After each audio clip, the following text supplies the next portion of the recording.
How's it? Welcome back. So it's time to go ahead and look at the results from the red reishi mushroom extract experiment that I've been doing, trying to see how it helped my sleep and lucid dream practice. And long story short is I liked it a lot. It's one of the few products that I actually plan to keep around and re-up once I go ahead and run out. And that's for several reasons. And one of them kind of isn't at all related to the experiment here that I've been doing the past month or so, but I'll talk about that more towards the end. Or like over the years, I've done a bunch of different experiments on a whole bunch of products, primarily looking at though how they helped my lucid dreaming practice. But I've also done several reviews on products that were just aimed at, helping you get better sleep in general. And out of all those products, I've only consistently ever kept 2 of them around, both for more lucid dreaming purposes.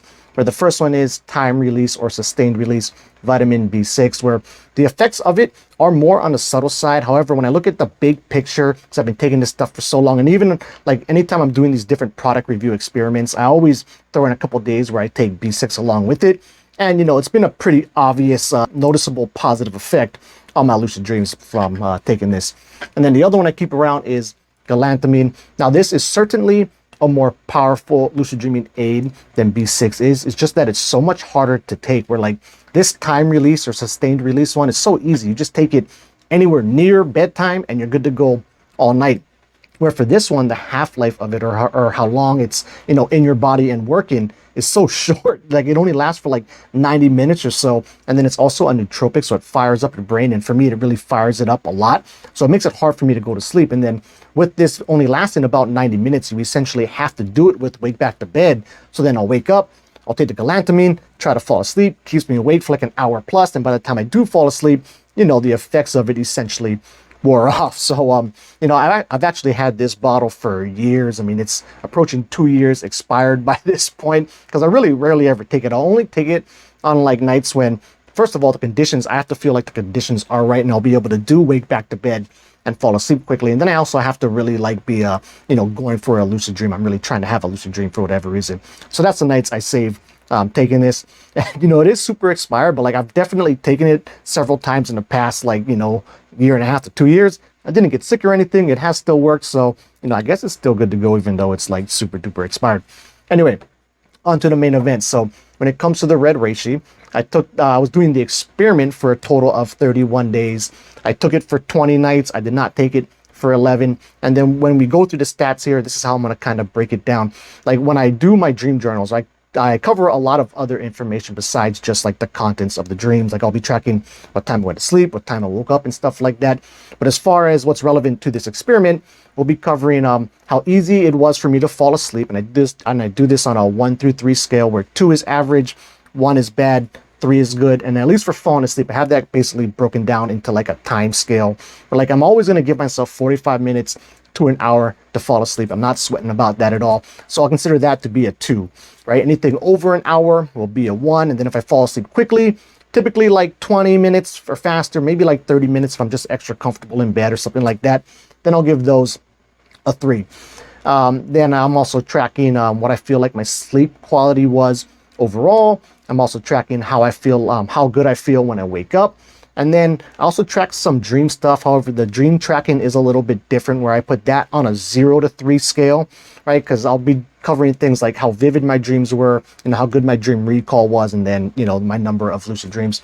But like if I have no dream recall, then I can't give that a 1. I gotta give that like a 0. So you'll make note of that when I get to those numbers. It's gonna kind of throw those averages off. However, I did it for both the nights I was taking the red reishi and the nights I was not. So it's still gonna be, a good kind of head-to-head to, evaluate how it worked. Now, a couple other things too. So, the past month, and I was liking, like the first time I took it, it seemed to work pretty good, and I had I fell asleep nice and easy, felt like I had good sleep. So I was kind of already liking the product off the bat.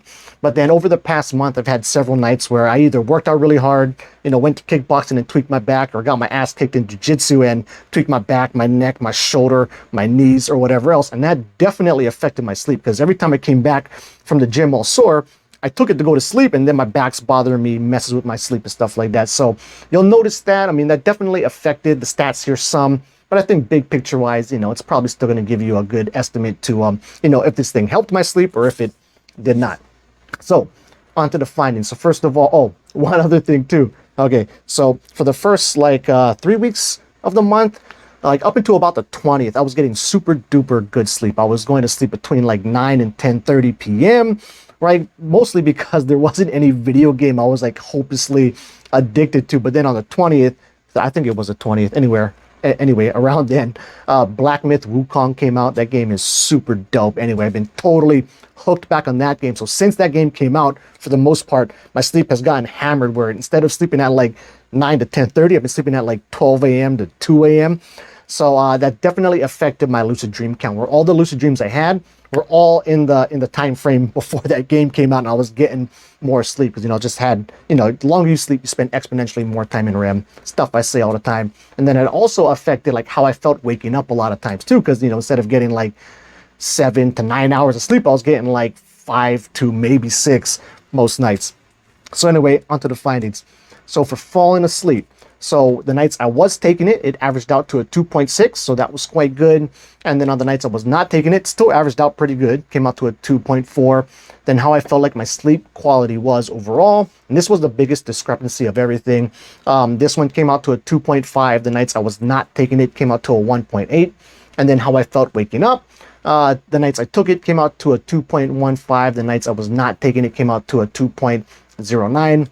And then onto the dream stuff, and there was a pretty noticeable positive effect for it just helping my sleep in general. But for the dream stuff, it's kind of just like a wash there, to be honest. But dream vividness, the nights I was taking it came out to a 1.7.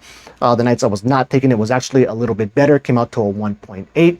And then how good I felt my dream recall was overall came out to a 1.55 on the nights I was taking it, and on the nights I was not, came out to a 1.54. And then just my general lucid dream count, I had 5 lucid dreams on the nights that I was taking it, and I had 2 lucid dreams on the nights that I was not. But on 2 of the nights that I had lucid dreams when I was taking it, I also stacked it with B6 here, so another kind of feather in B6 cap for, at least for me and my biology or whatever, chemistry or whatever that is inside me. B6 does seem to work quite well. Oh, and then the other reason why I like it is not really related to the experiment I was doing. After looking into red reishi, apparently it's supposed to be good for like liver health and kidney health, and I have kidney issues, so that's another reason why, just a good excuse for me to kind of keep it around. Plus it seemed to help my sleep. And then as far as the pricing goes, man, it's priced well, so it comes out to about $1 per serving. I think like this one here, 30 serving, comes up to like $35 or so. However, oh yeah, where am I getting it? Can't believe I haven't even said that yet. So I picked up this particular tincture from Medicinal Mushrooms Hawaii. Their website is medmushroomhigh.com. And then if you put in this promo code, now it's kind of funny because this promo code comes from a local podcast over here. So I feel like if I give out the promo code, but you don't listen to the podcast, it's kind of a dick move. So listen to the podcast, especially if you're going to use the promo code. But the promo code is all caps, ATBPOD, ATBPOD. Check out to get a pretty big discount. If I remember correctly, it might be like 45% or something crazy like that. I mean, it's super worth it at that point. I mean, 50 cents a serving, can't go wrong there. And then it's from my friend's podcast, Above the Bridge podcast with Thaddeus. So definitely check that out. And then, yeah, go to medmushroomhigh.com to check out what they got. They have other things too, but this is the only one that's kind of more specifically focused towards sleep and stuff like that. So super cool product. Definitely would recommend checking out, especially with that discount code, man. Can't go wrong for real. And then also check out my boy's podcast, Above the Bridge. Anyway, that'll wrap it up until the next video. Keep your supplements legit.